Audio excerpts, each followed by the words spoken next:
Shalom. This week we conclude the third book of the Torah, Sefer Vayikra, the book of Leviticus, with the reading together of the last two portions of Vayikra, the Parashat of Behar and Bechukotai. There's really only one idea that I would like to address this week, so I think I'll get right to it.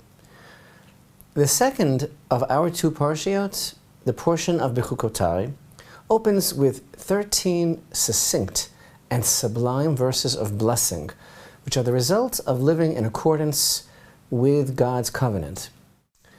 Now, I say succinct and sublime because these verses, remarkable in their pithiness, express the fulfillment of every possible need and desire for an idyllic human life experience: livelihood, abundance, peace, prosperity, security, and spiritual fulfillment. The pithiness of the wording of these beautiful blessings is indeed an example of less being more. These 13 verses of blessing, however, are followed by 29 verses of, well, we don't like to say curses, we call them admonitions. What happens when Israel doesn't follow the covenant but rejects God's Torah and His calling and her relationship with her Creator and her mandate? Not a pretty sight. And differing from the verses of blessing, these verses of admonition go into great detail, describing cycles, series of punishments increasing in intensity, commensurate to Israel's level of obstinacy and denial. These punishments for not heeding God are severe and paint a bleak and desperate picture. Towards the conclusion of this section of the verses of admonition, we find a divine promise, though. In verse 42, I will remember my covenant with Jacob, and also my covenant with Isaac, and also my covenant with Abraham will I remember, and I will remember the land. And the section concludes with two verses of great consolation. We read, but despite all this, while they will be in the land of their enemies, I will not have been revolted by them, nor will I have rejected them to obliterate them, to annul my covenant with them, for I am Hashem, their God. I will remember for them the covenant of the ancients, those whom I have taken out of the land of Egypt before the eyes of the nations, to be God unto them. I am Hashem. Now, some people have a hard time with these curses, these admonitions. They are disturbing to read. Is God so vindictive, they say? Why does He have to have it in for us? What kind of deal is this we've gotten ourselves into? Well, do you really think that He has it in for us? I mean, didn't we just read the verse that states that He will never obliterate them or annul His covenant, for I am Hashem, their God, which sounds very loving. So maybe He doesn't have it in for us, and maybe it's not even really His doing, these curses. Let me explain what I mean. And in order to understand the dynamic, the dichotomy of the blessings and the curses, actually, we need look no further than the first two verses of this parasha, where all the answers are actually provided on the deepest level of meaning. The portion of Bechukotai begins in verse 3. If you follow my statutes and observe my commandments and perform them, which in Hebrew is im bechukotai telechu, v'et mitzvotai tishmaro v'asitim otam. Verse 4 continues, I will give you rains in their time. The land will yield its produce, and the tree of the field will give forth its fruits. In Hebrew, v'natati geshmechem b'itam v'natna ha'aretz yivulah v'etz hasadeh yitain piryo. Our sages famously relate to a question posed by the wording of the first verse. Why does the verse state, if you will follow my statutes as well as and observe my commandments and perform them? If we are told separately about observing the commandments, then what does follow my statutes mean? If this isn't repetitive, and these words, if you follow my statutes, don't refer to keeping the commandments, then what does im bechukotai telechu, if you will follow my statutes, refer to? And the sages teach, what does if you will follow my statutes refer to? not keeping the commandments, which we are told about separately in the next words of the verse, follow my statutes, means to toil in, to labor in the Torah. What does this mean, to toil in the Torah? Does it simply mean to study, to learn the Torah with great zeal, dedication, and diligence? Or does toiling, in Hebrew, amelut, does it imply more? Before relating to this question, I want to point out an amazing statement made by our sages based on verse 4. As I mentioned, these two verses are the key to everything.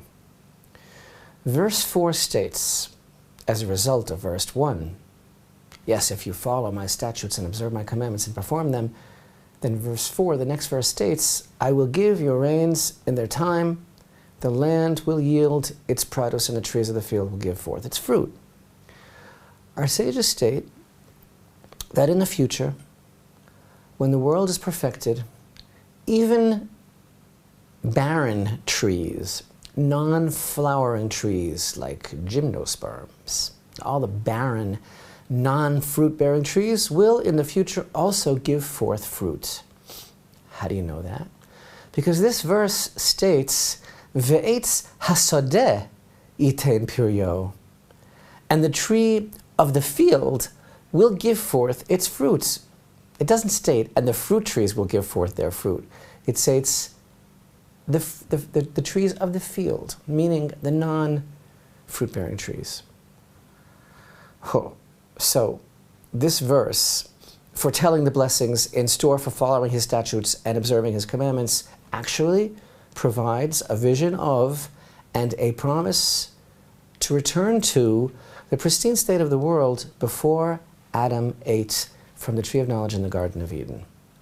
I think you heard me right. See, before Adam ate from the tree of knowledge in the Garden of Eden for that short time that he lived there, this was the case, that the trees of the field gave forth fruit. So these blessings are speaking of the way things were originally in the time of Adam HaRishon, Adam, the first man, before the fall, because that indeed was the original characteristic of creation, that the trees of the field also gave fruit. But when Adam decided to be the man who knows everything, everything went south. Thus the verse in Genesis states that from this point on, Adam, thorns and thistles shall the ground sprout for you, and you shall eat the grass of the field.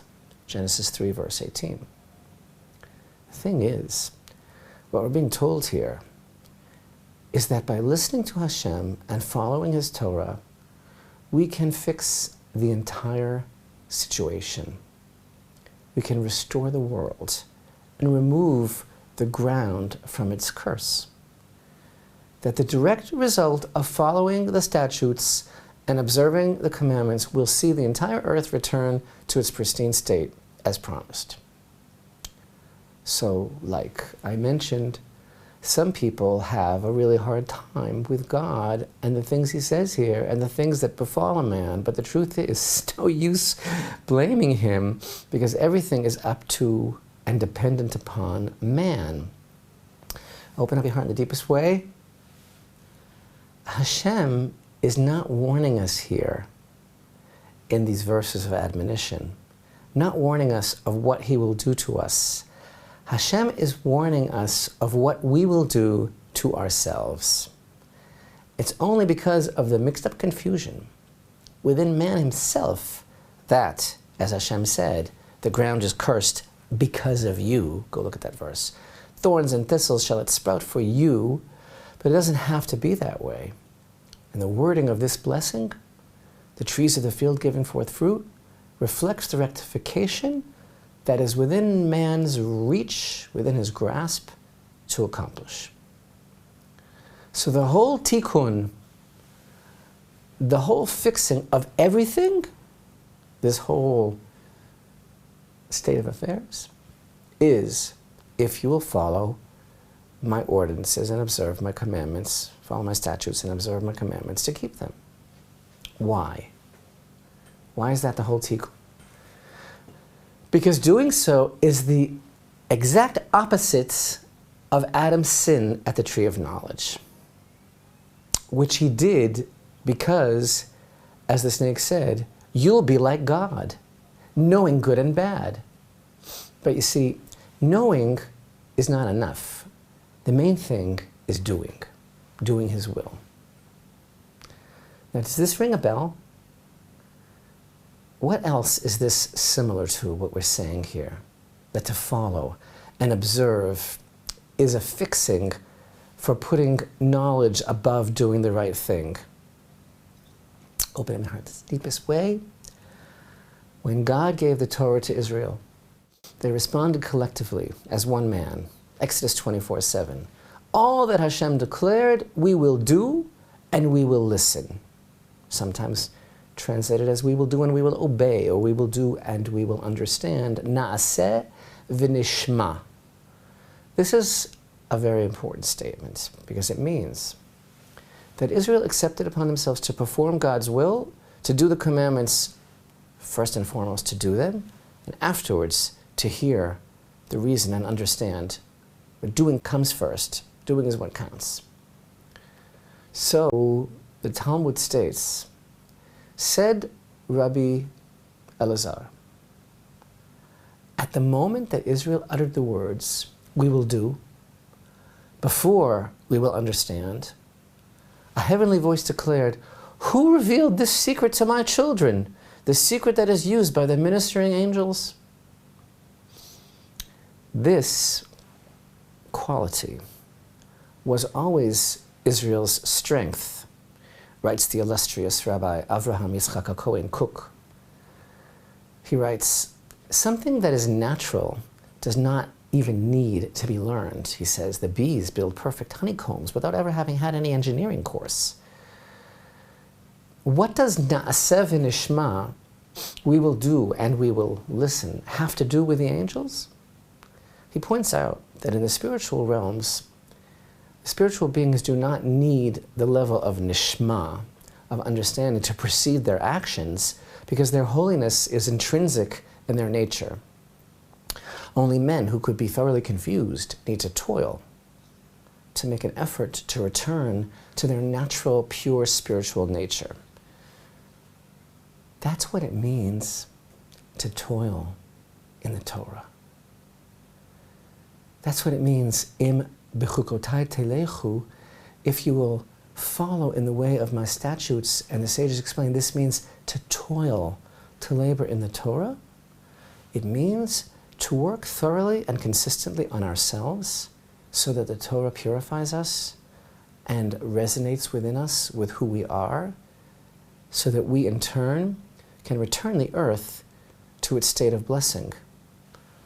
At the Sinai revelation, when the master of the universe revealed himself to Israel to teach them the Torah, the true nature of their existence, however fleetingly this revelation was revealed to them.